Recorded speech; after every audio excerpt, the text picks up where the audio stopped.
Hello! Welcome to the fourth video in Nonprofit Finance Fund series, A Beginner's Guide to Debt for Nonprofits.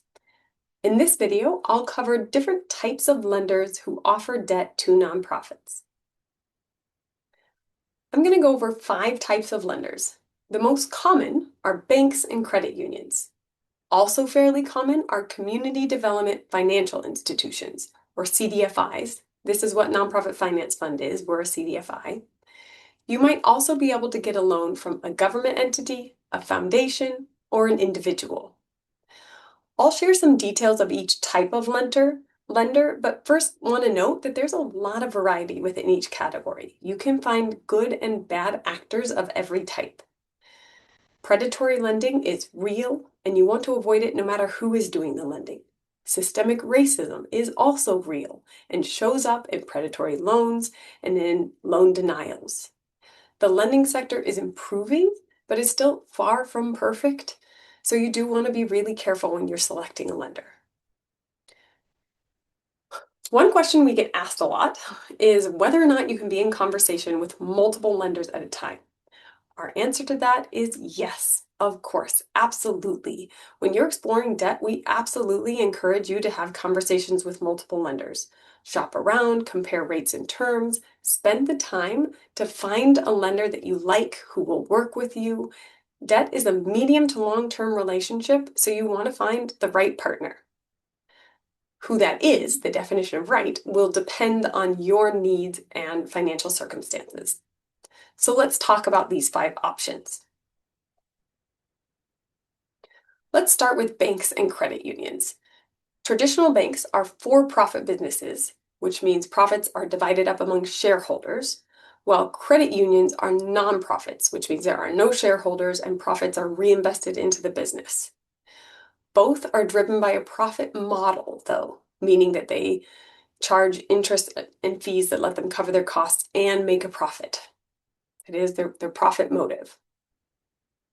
In terms of process, they might be more rigid than other lenders in the sense that the more nuance and ambiguity that you have in your business model, which is your revenue coming in and expenses going out, the less likely you might be to qualify. Flexibility, customization, and approval for exceptions can sometimes be harder to get with traditional lenders. When it comes to working with nonprofits, not all banks understand the nonprofit business model and the nuances of the nonprofit world. Some banks might have nonprofit lending experience. Yes, it's just important to confirm that before choosing that as your lender. Bank interest rates will be market rate.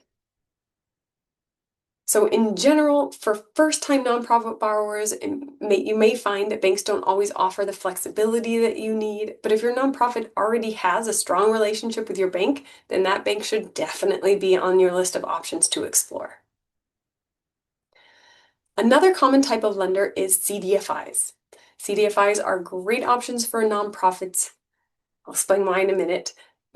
However, not all CDFIs lend to nonprofits. Some focus on micro businesses, on housing, on consumer finance, and other sectors. But many do, and they may be a good option because CDFIs have a mission to use capital for social good, which creates alignment between the lender and the borrower. CDFIs have to cover their costs, so they do charge interest, but achieving their mission also depends on the success of your organization, so they care about that success. Since nonprofit CDFI loan funds are mission-driven and accountable to their volunteer boards and communities, rather than to shareholders, the incentive structures are more oriented to nonprofit borrowers, and they can often offer more flexibility when it comes to nuance and ambiguity in your business model. Regarding interest rates, CDFIs have access to different sources of capital, so depending on the type of loan and financing need, they may be able to offer loans with lower interest rates. In other cases, their rates will mirror the broader market, so you can't count on a CDFI having a lower rate all the time. However, because you're mission aligned, you can count on a CDFI to be a more of a patient lending partner, especially in times of uncertainty. Remember that I am speaking generally here. You can find banks that are very values aligned and deeply care about your success, and you can find CDFIs that do not meet your needs. The point is to look into both. Both can be very solid options. And sometimes you can find other options. So let's talk about the other lenders. When it comes to government lenders, government bodies and quasi-government agencies like the Small Business Administration or like state loan programs often offer loans and upfront payments for contracts. There are also often federal, state, local government funds set up specifically for nonprofits, large and small nonprofits. While government funders can be more rigid, these types of loan programs are definitely worth exploring where available.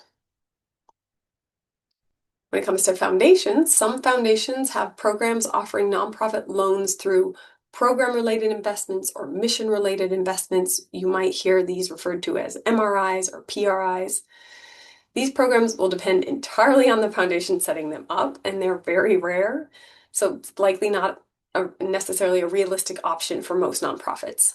They're great when you can find them because their interest rates tend to be low, and you know that foundations understand nonprofits, but they are rare.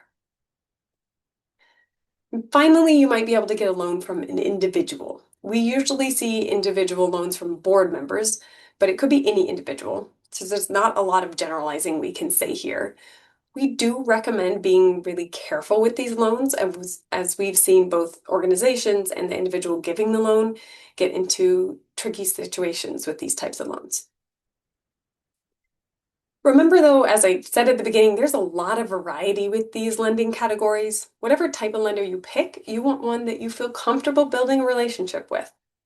It's a medium to long-term relationship because you'll be working with them from the time it takes to get the loan approval for the entire life of the loan. So you want to build a good relationship and you want to find a lender that fits your needs and your financial circumstances. Thank you for watching. I hope this was helpful. If you have more questions or are interested in other parts of the lending process, please take a look at the other videos in our series. Thanks.